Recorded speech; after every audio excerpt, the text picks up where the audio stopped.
went to Johannesburg, this is what I was told. You don't go. It's dirty, it's a horrible city, and I possibly could be physically harmed. Just go to Cape Town.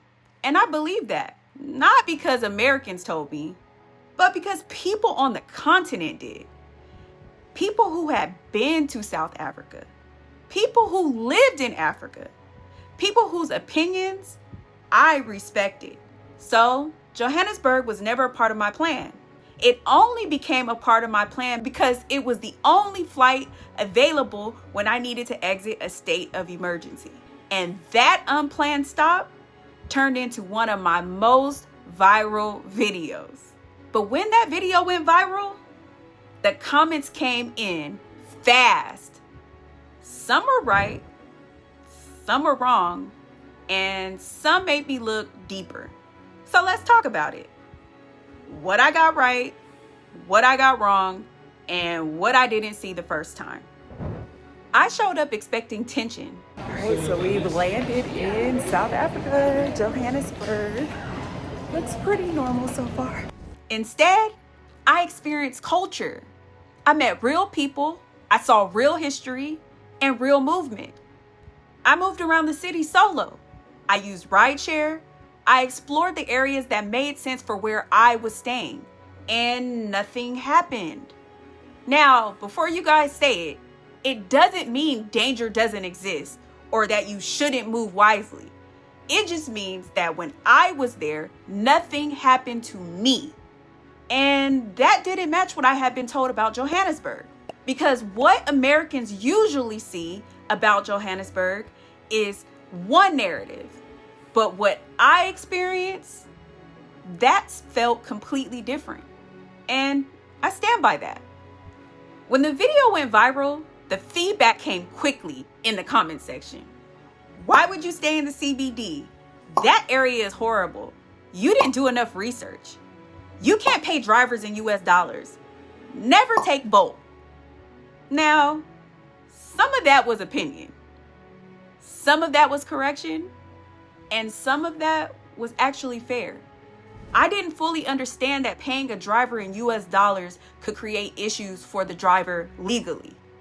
That was a gap in my knowledge.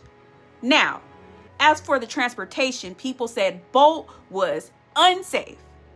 But where I live in Tanzania, Bolt is the main rideshare app. So I was comfortable using it.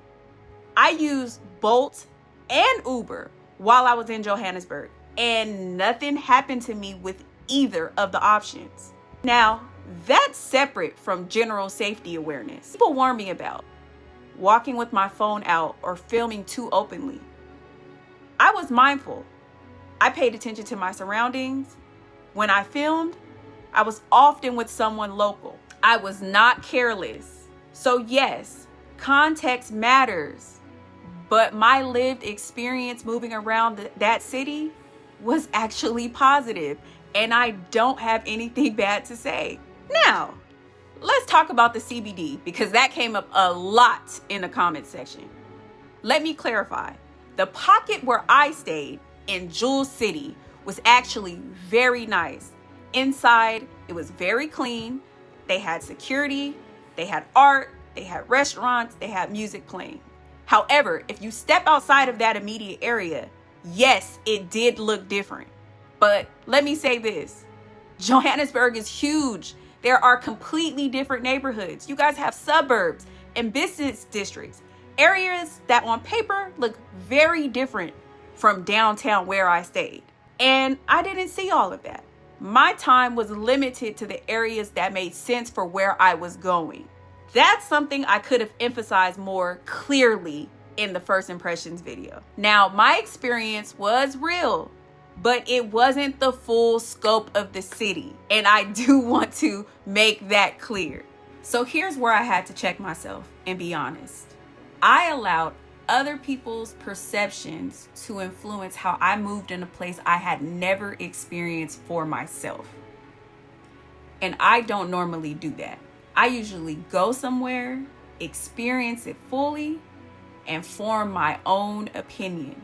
But this stop wasn't planned. I arrived already influenced, and that changes how you see a place before you even land. What I did experience deeply was the history. Going to the Apartheid Museum, spending time in Soweto, learning that history in person as a Black American, that hits differently. Seeing the parallels between South African history and Black American history was extremely powerful for me. And that part of my experience hasn't changed at all. Because my experience was so good, it actually felt unfinished. It felt like my introduction to Johannesburg was only the beginning. I met people while I was there who still want to show me around. And I want to see more of the city, the different neighborhoods, the areas like Sandton and Rosebank. And I want to spend more time understanding the culture more deeply. I want to see the Zulu people. I want to see so much of what Johannesburg has to offer because I felt connected to it. And it just didn't feel complete. But Johannesburg was just part of the story. The next city I visited in South Africa was actually Cape Town. All right, guys, so we have arrived in Cape Town. So it's so far so good. Very nice here. People are nice, friendly. And that experience was completely different. Different visually, different emotionally, different culturally. Johannesburg surprised me. Cape Town humbled me.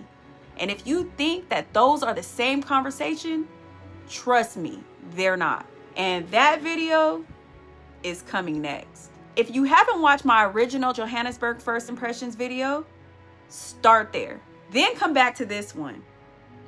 And if you want to see how Cape Town shifts everything, make sure you're subscribed. Because this journey across Africa is still unfolding. And what happens next changes the entire story. My name is Financially Free D, and I'll see you guys in the next one.